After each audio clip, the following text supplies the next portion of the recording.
बिस्मिल्लाहिर्रहमानिर्रहीम। This video we will study cartilaginous joints क्या हैं।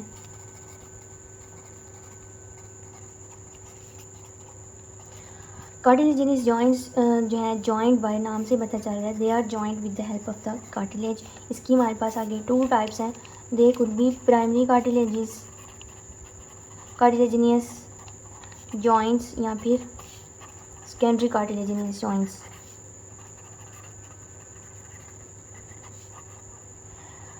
अब जो प्राइमरी कार्टिलेजिनस जॉइंट्स हैं इसमें क्या होगा, टू कार्टिलेजेस कनेक्टेड ही होंगी, फ्यूज होंगी। It's that's why it is called the synchondrosis. अब इसमें क्या होगा, सिम्फाइसिस होती है, फिजियल एंड्स जो हैं वो आपस में फ्यूज करेंगे तो इसको बोलते हैं सिम्फाइसिस। इसमें कार्टिलेज है that is a hyaline cartilage, only hyaline cartilage is there. और इसमें टू टाइप्स ऑफ कार्टिलेजेस हमारे पास आती हैं, that is a hyaline cartilage and a fibro cartilage. अब ये जो प्राइमरी कार्टिलेजिनस है इट इज़ टेम्परेरी होता है एंड इट इज़ परमानेंट। अब टेम्परेरी कैसे है, ये जो हाइलिन कार्टिलेज होगी, जो सिनकोन्ड्रोसिस होगी, ये बाद में सिनटोसिस के प्रोसेस से, सिनओस्टोसिस के प्रोसेस से बोन में चेंज हो जाएगा। तो hence it is temporary and it is permanent. इसमें अगर हम इसकी एग्जांपल देखें तो जो epiphysis and metaphysis best examples हैं, वो पहले फ्यूज़ नहीं की होती और बाद में जिसकी जो कार्टिलेज होती है that is epiphyseal plate of the cartilage, वो फ्यूज़ कर जाती है और दोनों एक बन जाती है। इसमें अगर हम देखें तो प्यूबिक सिम्फोसिस, इफ़ आई ड्रा, यहाँ पर अगर मैं प्यूबिक सिम्फोसिस को ड्रा करूँ तो ये मेरे पास होगी हाइलिन कार्टिलेज और ये मेरे पास होगी फाइब्रो कार्टिलेज। तो इट इज़ लाइफ लॉन्ग। अब फाइब्रो कार्टिलेज यहाँ पर क्यों रख दी जाती है, ताकि ये जो रिस्पेक्टिव जॉइंट है उसकी मूवमेंट को विद इन लिमिट्स रखे, limited movement of the joint को परसिस्ट करवाता है। That is the fibro cartilage का फंक्शन। फाइब्रो कार्टिलेज क्या करता है, जो टू जॉइंट्स जो सिम्फाइसिस के ज़रिए आपस में कनेक्टेड हैं वहाँ पर उस जॉइंट की मूवमेंट को विद इन लिमिट्स रखता है fibro cartilage. So that was all the cartilaginous joints. Synovial joints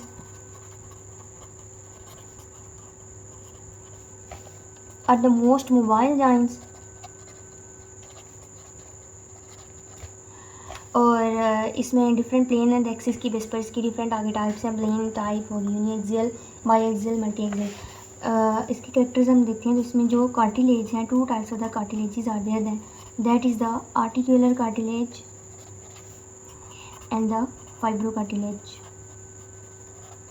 इसके अलावा क्योंकि इसमें एक जॉइंट कैविटी है, जहाँ पर भी जॉइंट कैविटी होगी वहाँ पर साइनोवियल फ्लूइड होगा हमारे पास। Joint cavity is filled with the synovial fluid. Synovial fluid आगे हमें पता है it is divided with the help of the intra cartilaginous disc. Intra cartilaginous disc को intra articular disc, intra articular disc is also called as the meniscus. तो synovial fluid is divided into the two parts with the help of the intra articular disc या फिर meniscus। One more point to be added here, जो हमारे पास जितनी भी fibrous capsules हैं, जितनी भी हमारे पास articular capsules, they are highly sensitive।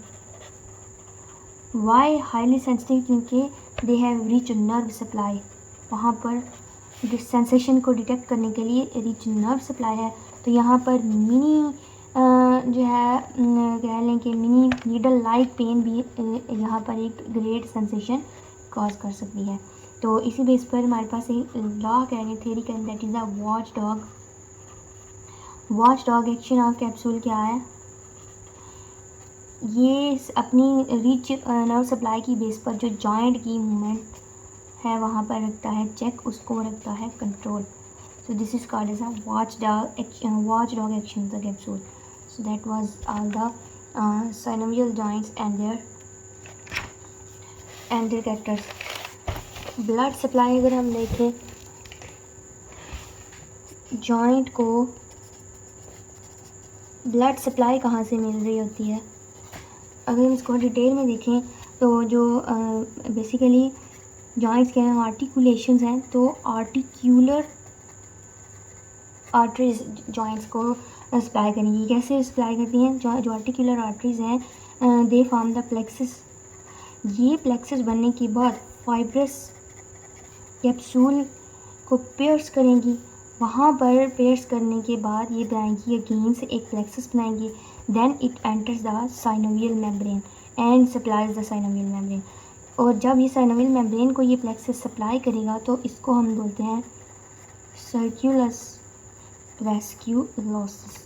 और ये सर्कुलर वेस्क्यूलोसिस साइनोवियल मेम्ब्रेन को ब्लड सप्लाई प्रोवाइड कर रहा है। It supplies the capsule, it supplies the epiphysis. ये सर्कुलस वेस्क्यूलोसिस जब एपिफाइसिस में एंटर करेगा तो जो वहाँ पर एपिफाइसिस के नेक्स्ट हमारे पास क्या है? मेटाफाइसिस। जो मेटाफाइसिस की जो आर्टरीज होंगी उनके साथ भी ये वेस्क्यूलर कम्युनिकेशन बना देगा। तो which prevents our disease that is a osteomyelitis. Infection of the epiphysis को प्रिवेंट करता है so that there is no interruption of the bacteria and emboli. So that was the blood supply of the joints. What is their nerve supply? How they are actually controlled? तो nerve supply के लिए वहाँ पर हमारे पास क्योंकि articular nerves.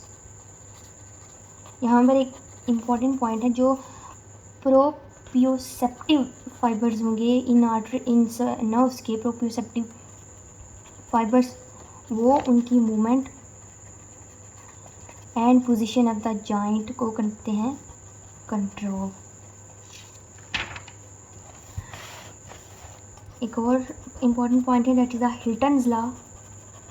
हिल्टन्स law हमें क्या कहता है? एक मसल जो हमारे पास skeletal muscle, basically skeletal muscle को प्रोवाइड करती हैं, को सप्लाई करती हैं मोटर नर्व्स। जितनी भी स्केलेटल मसल्स हैं दे आर सप्लाइड, उनको जो नर्व सप्लाई मिलती है that is the motor nerve.